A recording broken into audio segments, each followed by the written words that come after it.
공부를 잘하는 방법, 수학을 잘하는 방법, 영어를 잘하는 방법, 그건 정확하게 내가 모르는 것이 무엇인지를 정확히 알 수 있으면 돼요. 맞습니까? 네. 내가 모르는 것. 그러면 내가 모르는 걸 알려면 어떻게 해야 돼요? 해봐야 돼요. 당연히 그 말씀 맞는데 더 중요한 건 써봐야 돼요.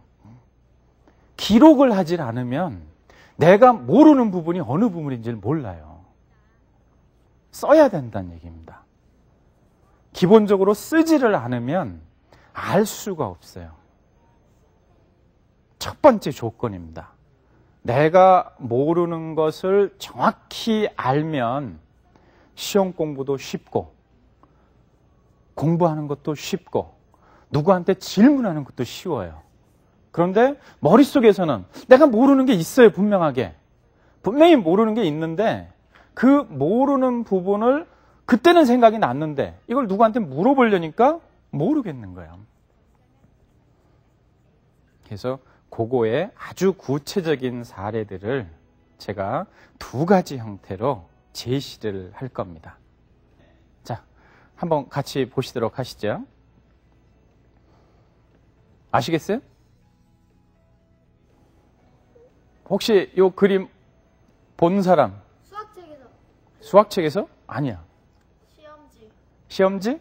그것도 아니고 레오나르도 다빈치라는 사람이 있었죠. 네.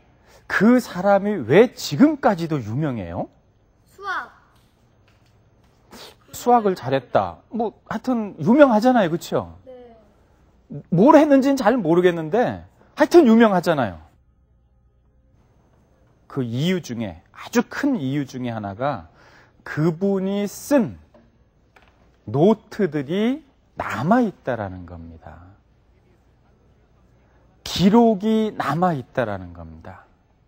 기록이 없다면 그 양반이 레오나르도 다빈치라는 분이 정말 인류에게 어떤 공헌을 했는지 무슨 재주로 아실 거예요?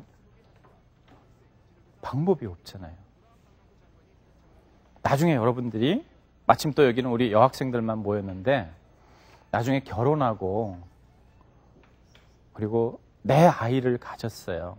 내 아이가 다시 여러분만한 나이가 됐을 때 내 아이를 나하고 가장 친하게 지내는 가장 좋은 방법 중에 하나가 내가 너만 했을 때 나는 이런 걸 했다라는 걸 말로 전달하는 게 아니라 내가 남겨준 글, 노트나 공책을 통해서 얘기를 하면 내 아이와 정말 친한 친구가 됩니다.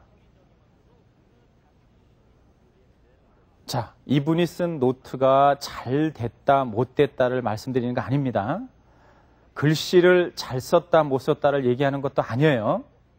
단지 이분은 펜을 들고, 그 당시에는 종이도 굉장히 열악했잖아요.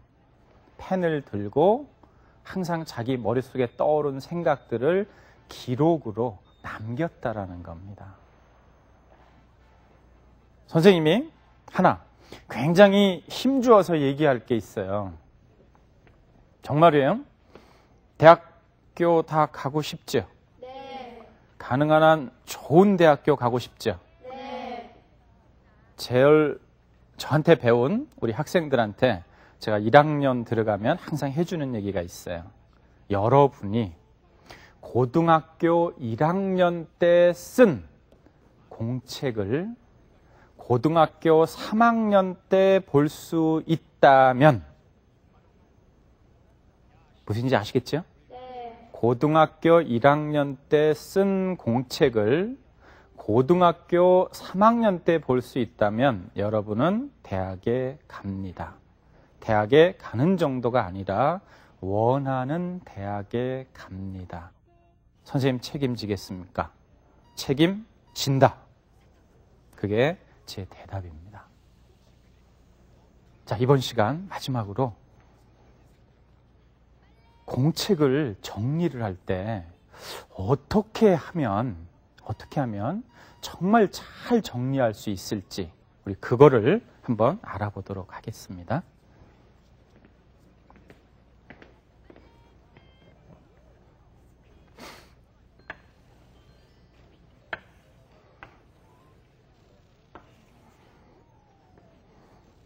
공책이에요. 공책. 네. 공부 잘하는 방법이 뭐라고 그랬죠? 필기하는 거. 예, 쓰는 겁니다. 우리 어려운 용어 쓰지 말고 기록으로 남긴다는 얘기 안 해도 되고 필기한다는 얘기 안 해도 되고 그냥 쓴다고 하면 돼요. 무엇을 갖고 쓰든지 쓰세요. 그런데 쓰는 건 좋은데 내가 모르는 것이 무엇인지를 알고 싶은 거예요. 내가 모르는 것이 무엇인지를 알고 싶어요. 자, 지금 여러분도 선생님하고 지금 여기 수업을 하고 있잖아요. 하고 있는데 오늘 학교 수업 끝나고 여기까지 오느라고 굉장히 피곤했을 거예요. 그런데 어떤 친구는 여기 와서 전에 봤던 친구를 만나서 굉장히 기분 좋은 사람이 있고 또 묘하게 그냥 차 타고 오다가 너무 많은 버스에 타가지고 막 그냥 떠밀리고 그래갖고 굉장히 기분 나쁜 상태로 이 수업에 들어오신 분도 있어요. 정말 중요한 건 하루에 수업을 들을 때 내가 수업을 받는 상태를 표현해 주는 겁니다. 지금 내 상태가 어떻다라는 거를 그 표시하는 것 중에 하나로 약속을 여러분하고 하나 하면 돼요. 주로 빨간색하고 파란색하고 두 색을 씁니다. 파란색은 주로 기분이 좋은 상태일 때 쓰고 빨간색은 내가 기분이 굉장히 우울하거나 격할 때 씁니다. 지금은 제가 쓰는 거기 때문에 저는 여러분을 만나가지고 너무너무 기분이 좋았어요. 그런데 와가지고 이 방송 조명이랑 막 바꾸고 그래갖고 제가 조금 긴장한 것도 있어요. 그래서 그 기분 상태를 표현을 하는 게, 자, 지금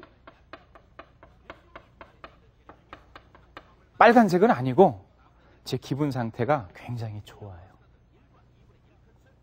여러분 중에 오다가 또는 바로 전 수업 시간에 선생님하고 수업을 했는데 기분이 너무 나쁜 거예요. 나는 숙제 제대로 해왔는데 마침 숙제를 안 갖고 왔어요. 근데 선생님이 그거 갖고 너무 야단치는 거야. 그래서 그 다음 시간 수업에 들으려고 그러니까 기분이 너무 우울해. 그때는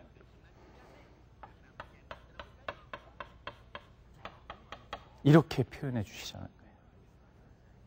내가 내 기분 상태를 알면 그 부분을 내가 얼마만큼 이해했는지 커다란 도움이 됩니다. 어떨 때 하시라고요?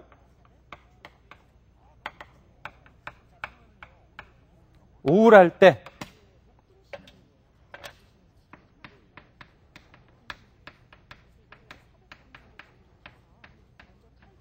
기분 나쁠 때 빨간색 쪽으로 표현해 주세요.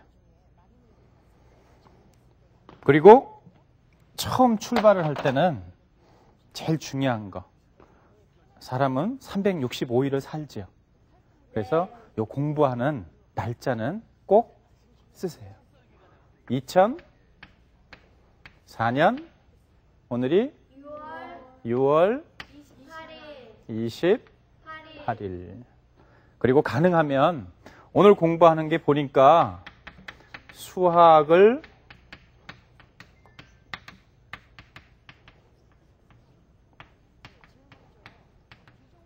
잘하는 방법에 대해서 선생님이 얘기해 줬단 말이에요.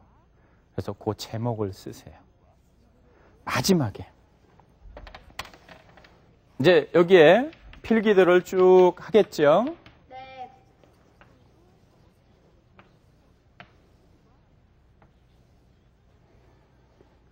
필기 쭉 하고 끝날 때가 됐어요.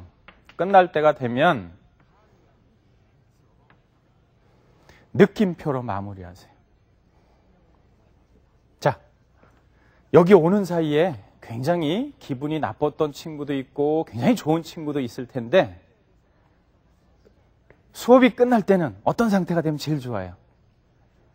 오늘 수업에 해준 내용도 잘 이해가 되고, 그리고 기분도 너무 많이 풀어져 있고, 그 기분 상태를 표현해 주세요. 저는 여러분하고 생활한 게, 요 짧은 순간 동안 여러분하고 만나서 수업한 게 너무너무 기뻐요. 그래서 파란색으로 꽉 찼어요. 기분이 굉장히 좋은 거예요. 그리고 여러분하고 만난 걸 쭉 보니까 이해도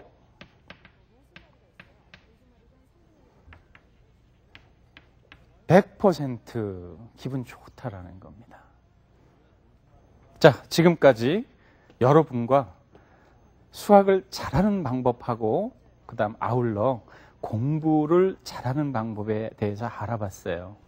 다음 시간에는 수학은 느낌이다라는 주제로 조금 더 수학 문제에 가깝게 다가보도록 하겠습니다.